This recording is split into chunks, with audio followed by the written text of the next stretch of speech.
Dernier jour du 19e sommet de la francophonie, c'est pour ce samedi en France où on apprend que le chef de l'État congolais a boycotté les travaux en huis clos pour protester contre Emmanuel Macron qui n'a pas cité la crise sécuritaire à l'est du Congo pendant qu'il citait d'autres.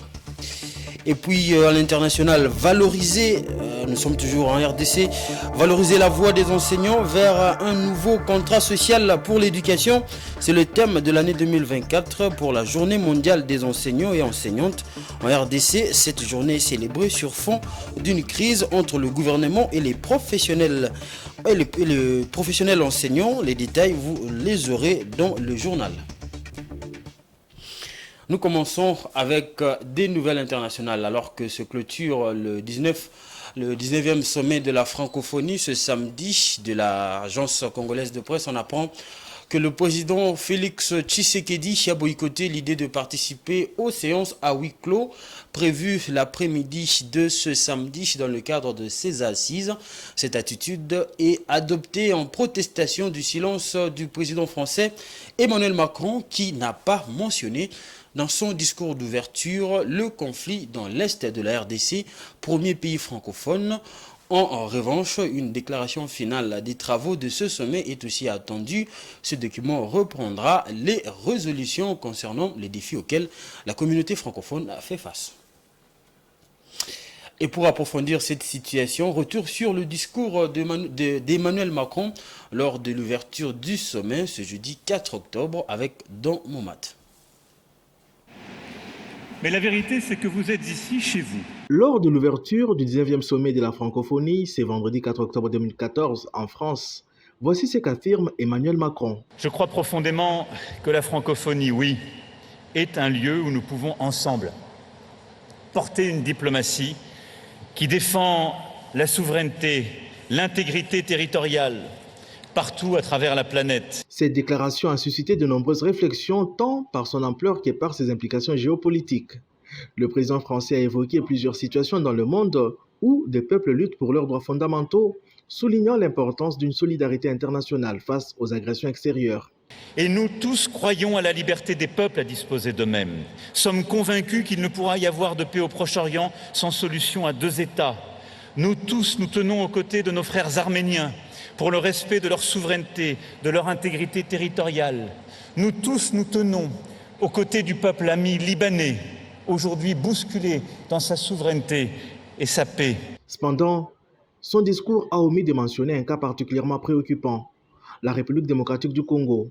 Ces pays, membres actifs de la francophonie, fait face à une crise persistante et à des agressions en provenance du Rwanda, qui était également représenté au sommet par son président et par Louise Mushikiwabo, la secrétaire générale de la francophonie. L'absence de référence à la RDC dans les discours de Macron soulève des questions dans l'esprit de plus d'un Congolais. En effet, la RDC est engagée dans un combat difficile pour défendre sa souveraineté et son intégrité territoriale face à des attaques répétées, et son exclusion des exemples cités par Macron est perçue par certains analystes comme un manque de reconnaissance des défis auxquels elle est confrontée. Ces silences sur la situation congolaise pourraient également avoir des répercussions sur la perception de la francophonie en tant qu'entité qui soutient réellement ses membres en difficulté. La RDC, avec ses ressources naturelles abondantes et son potentiel de développement, mérite une attention particulière, soutient de nombreux analystes politiques congolais, surtout dans un contexte où les tensions régionales continuent de s'intensifier. La francophonie, en tant que communauté, recommande enfin certains se doit d'adopter une position claire et solidaire envers ses membres en détresse. Longue vie à la langue française, à l'œuvre commune que porte haut l'Organisation internationale de la francophonie. Rectifiez avec moi, le lancement de travaux du 19e sommet de la francophonie a eu lieu hier. Le début a eu lieu hier, vendredi 4 octobre et non jeudi. Passons maintenant à la santé publique en RDC. Nous vous signalons que la campagne de vaccination contre la Mpox a effectivement démarré ce samedi 5 octobre. C'est le directeur de cabinet du ministre de la Santé publique qui l'a lancé depuis Goma, au Nord Kivu. Je vous laisse suivre un extrait de son discours à cette occasion. Au nom de son Excellence, Monsieur le ministre de la Santé publique, Hygiène et Prévoyance sociale, le docteur Samuel Roger Kamba, je voudrais exprimer notre joie en ce jour de lancement officiel de la campagne de vaccination contre le Mpox dans la province du Nord Kivu, mais en réalité pour l'ensemble du pays. En effet, la Mpox a été découverte, comme ça a été dit un peu plus tôt, depuis 1958 en Europe, chez les singes de laboratoire en captivité. Et les premiers cas humains ont été signalés pour la première fois chez un enfant en 1970 dans la province de l'Équateur, en République démocratique du Congo. Ainsi, cette maladie a été principalement considérée comme une maladie zoonotique des régions forestières de l'Afrique centrale, provoquant des flambées limitées dans les milieux ruraux. Un contact avec la faune sauvage, les singes, les rongeurs tels que les écureuils, a souvent été incriminé comme facteur de risque pour l'infection. À ce jour, le réservoir animal du virus reste inconnu. La RDC enregistre une augmentation sans précédent du nombre de cas suspects confirmés et de décès de Mpox. En 2024, le nombre de cas n'a pas cessé d'augmenter. Depuis le début de l'année jusqu'à la semaine épidémiologique 39, un cumul de 30 596 cas suspects et 5 602 cas confirmés ont été notifiés dans le pays et 100 365 cas suspects, 364 cas confirmés et 2 décès, soit une létalité de 0,5% ont été notifiés au Nord Kivu. Dans un tout autre registre, alors que le monde célèbre la journée mondiale des enseignants, ce samedi 5 octobre en RDC, les professionnels de la CREI des niveaux primaires et secondaires multiplient des appels à la grève. Cette question préoccupante a été au cœur de la 16e réunion du Conseil des ministres présidée par la première ministre Judith Suminwa ce vendredi. Elle a fustigé ces appels qui semblent ignorer les efforts du gouvernement et a appelé la ministre d'État en charge de l'éducation nationale à approfondir les échanges avec les enseignants. La première ministre a été saisie des appels à la grève dans quelques provinces de la République malgré une rentrée scolaire globalement apaisée à la suite notamment de l'accord trouvé entre le gouvernement et l'intersyndicale des enseignants de l'éducation nationale. Enclenché en dehors de toute procédure en la matière, ces mouvements d'appel à la grève semblent ignorer des avancées notables enregistrées dans le secteur, principalement l'augmentation du taux d'exécution des engagements des accords de Bibois, taux qui est passé de 29 à 70%, témoignant ainsi des efforts significatifs du gouvernement dans la mise en œuvre des 10 accords. Des mesures ont été en effet prises pour améliorer les conditions socio-professionnelles, notamment le paiement progressif des arriérés des primes et l'augmentation de l'enveloppe salariale des enseignants. La Première ministre a encouragé le ministre d'État, ministre de l'Éducation nationale, à prendre en compte les préoccupations exprimées par ces mouvements et d'approfondir les échanges en cours. Un rapport circonstancié assorti des propositions devra lui être soumis dans le plus bref délai. 2. Points d'information. 1. État et administration du territoire. Le vice-premier ministre, ministre de l'Intérieur, Sécurité, décentralisation. Dans le reste de l'actualité, après la suspension du mouvement de grève des transporteurs le 2 octobre dernier, une première rencontre s'est tenue ce jeudi pour le suivi de l'application du procès verbal décidant de cette suspension. C'est le vice-premier ministre en charge des transports, Jean-Pierre Bemba, qui a présidé cette séance. Il a posé les bases d'une bonne collaboration et a demandé aux différentes parties prenantes de travailler ensemble pour éviter de prendre le pays en otage. Comme promis par le VPM des transports, la première réunion du comité de suivi vient d'avoir lieu et je crois que je m'exprime au nom même de l'intersyndicale. Nous avons posé les bases d'une longue collaboration. Et une des conclusions qu'a pu exprimer aussi le VPM et dont nous avons tous partagé, c'est le fait que nous ne devons plus arriver à une situation où le pays est pris en otage par une des parties pour résoudre nos problèmes. Donc je crois que la table a été mise, nous nous sommes assis et nous allons continuer. Et les premiers résultats seront publiés, parce que je sais que les chauffeurs attendent patiemment nos conclusions. On peut dire que oui, nous sommes sur la bonne voie. On a mis des garde-fous. Nous continuons à dire que l'État a un grand rôle à jouer. Comme il l'a démontré, nous espérons que ça va continuer. Et de notre part, nous aimerions palper du doigt toutes les promesses qui sont faites. Parce que nous n'avons qu'un seul mois, le mois d'octobre. Je crois que tout le monde va se mettre dans le travail pour que nous puissions produire le maximum et rencontrer les attentes de tout le monde. Parce que, étant Congolais, nous ne pouvons pas accepter que le pays soit frappé comme nous l'avons vécu. Et ça fait d'énormes pressions sur nos épaules aussi, en tant qu'individus.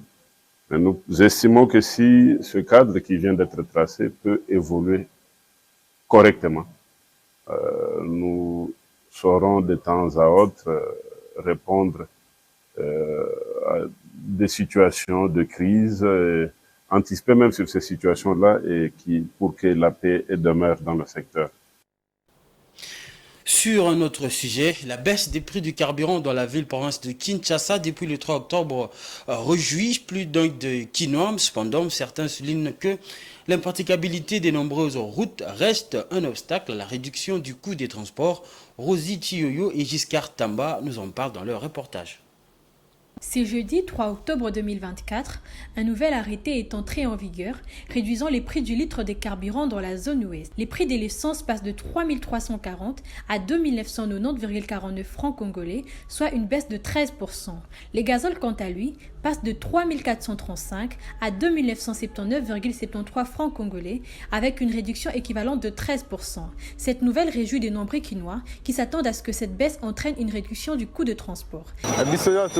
Merci gouvernement na biso merci lokola kariba ekiti zambe azwa lokumu soki bongo tokendeka ndenge esengeli. Cependant, certains Quinois expriment de doutes quant à cette hypothèse. Ils soulignent que, malgré la baisse de prix de carburant, les véritables enjeux résident dans l'état dégradé de route. Ces conditions rendent la circulation difficile et pourraient empêcher une réelle baisse de tarifs de transport.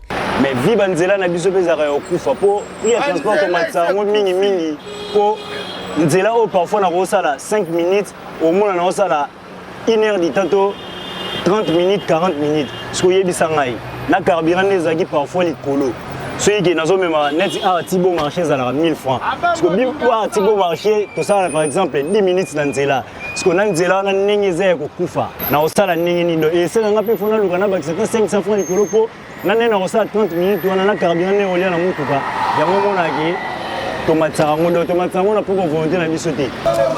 d'après moi, vraiment, la monnaie est à la carburant.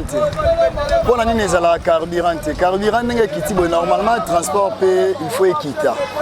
Mais, et là, que ça va passer de ça, la rabouille, et ça la logiquement, ils ont vraiment TKO pour la carburant. Bandiran des athées.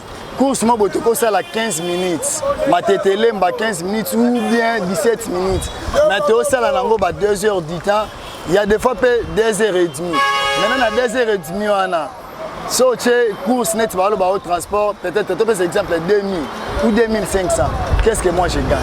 Ainsi, bien que la réduction des prix de carburant soit perçue comme un signe prometteur, la situation des infrastructures routières constitue un frein important. Pour que cette baisse se traduise effectivement par une diminution de coûts de transport, le gouvernement, soutient plus d'un, doit également investir dans des infrastructures routières de qualité à Kinshasa.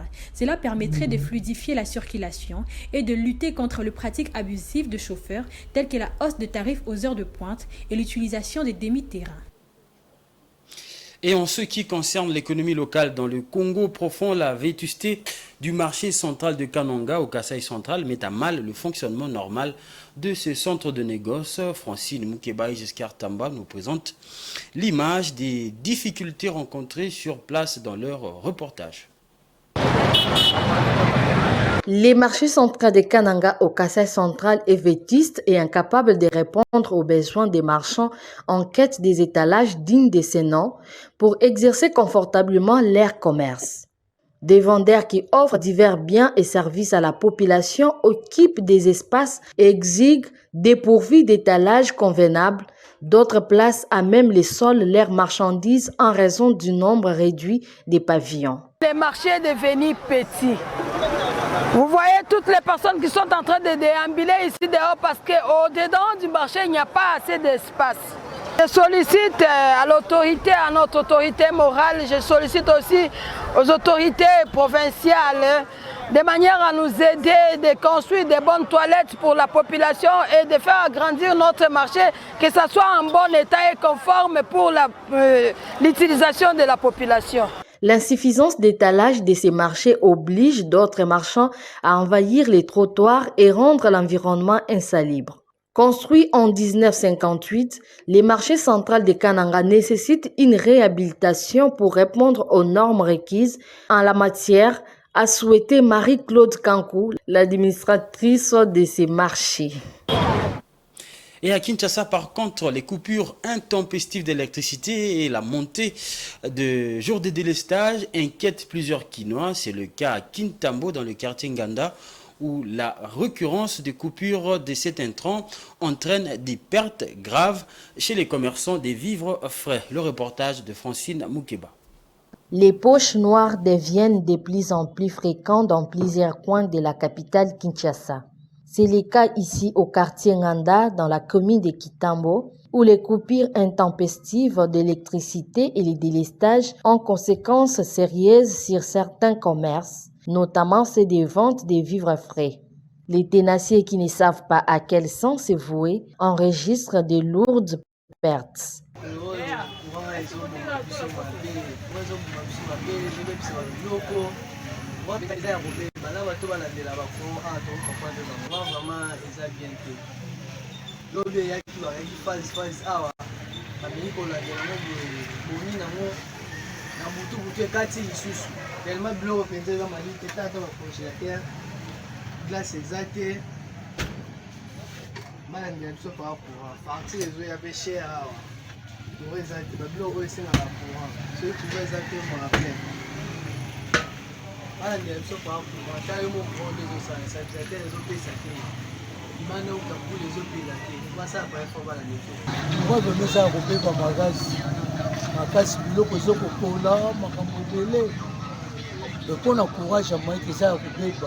Ça fait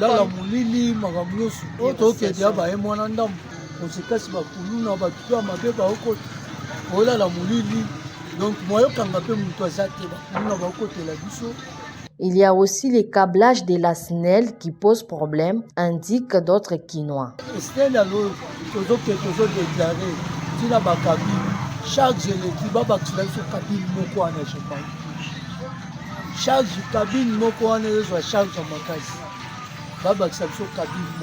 La République démocratique du Congo connaît, de manière générale, un déficit criant de dessertes énergétiques. Sur terrain, la demande de plus en plus croissante est supérieure à l'offre, d'où les pénuries sont devenues monnaie courante. Maintenant, on va faire place à la page internationale.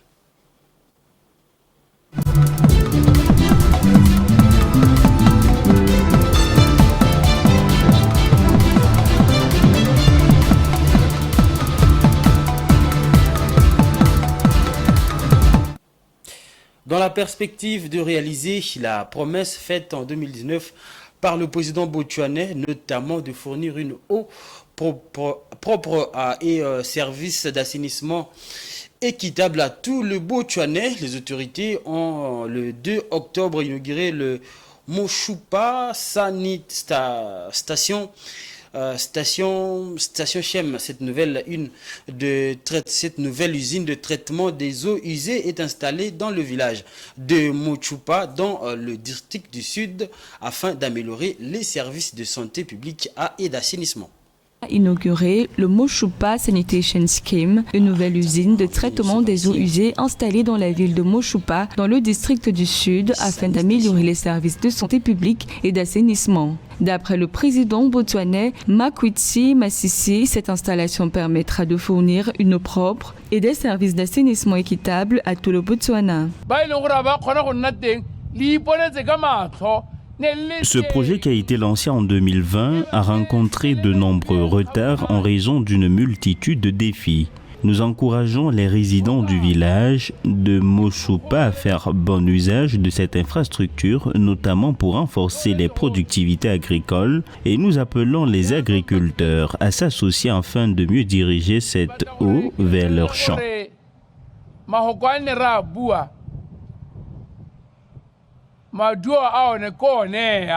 Selon des sources botswanaises, cette usine de traitement des eaux usées d'un coût de 16 millions de dollars dispose d'un vaste réseau de plus de 360 km de conduits d'égout et intègre un système de traitement des eaux d'une capacité de 6,3 millions de litres avec 10 stations de pompage et une route d'accès de 4,7 km. D'après les autorités botswanaises, l'eau, une fois traitée, permettra de considérablement stimuler la production agricole du pays.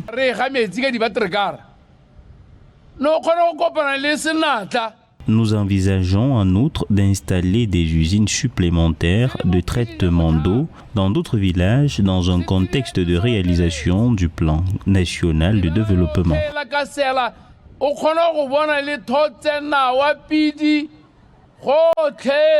Soulignant que cette usine d'eau est mise en service alors que le Botswana a doublé le budget de développement des projets d'eau et d'assainissement, le faisant passer à 32% au cours des 2 derniers exercices budgétaires, permettant ainsi à 92% de la population à désormais avoir accès à des installations d'eau et d'assainissement de base. 30 délégations vont participer au prochain sommet des BRICS. C'est ce que confirme le vice-ministre des Affaires étrangères, Sergueï Ryabkov. D'après lui, l'adhésion des autres pays est annoncée et la guerre en Ukraine pourrait figurer à l'ordre du jour. Suivez. Alors que la Russie organise le prochain sommet des BRICS prévu à la fin du mois, le vice-ministre russe des Affaires étrangères a confirmé la participation de 30 délégations. Sergueï Ryabkov a mentionné que l'organisation considérait la candidature de la Turquie qui souhaitait rejoindre les BRICS en septembre.